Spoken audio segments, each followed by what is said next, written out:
Hello everyone. The purpose of this video is to show you how to calculate the internal rate of return represented by the letters IRR here by using Excel. Now, to calculate the internal rate of return, all you need to do is insert a very simple formula, and I'll get to that formula in a few minutes. First of all, let's look at this set of figures that I've gathered here. Now, I've got year 0, and I have negative £1,200,000. Why I have a negative figure? It simply means that this is the time at which I'm investing. So if I'm investing, not surprisingly, money goes out of my pocket, hence the negative sign. What is also true is that whenever you're investing, you are expected to receive some form of returns in the future. So year 1, I'm expecting in cash flow terms 235,000. Year 2, 412,300, year 3, 665,000, and finally year 4, 875,000.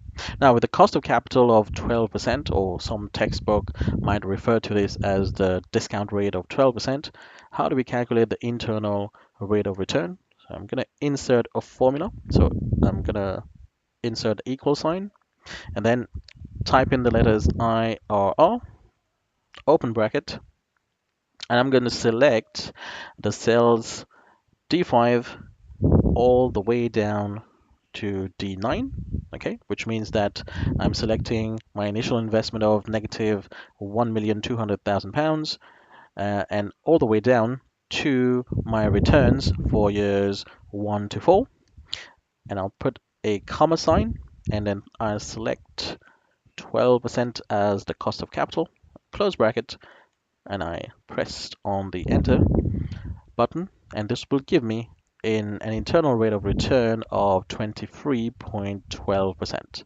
Now, what does that mean? It simply means that if my internal rate of return is higher than the cost of capital, so clearly in my example, the internal rate of return is 23.12%, my cost of capital is 12%, then I would go forward with the investment. If my internal rate of return is below the cost of capital, so you have had an internal rate of return which is less than 12%, then not surprisingly, I would reject that investment. So there you go. This is a fairly short video on how to calculate the internal rate of return. And if you have other suggestions, just leave it down as a comment below. Thank you very much for watching this video, and hopefully I have made the calculation of internal rate of return a little bit more simpler for you by using Excel.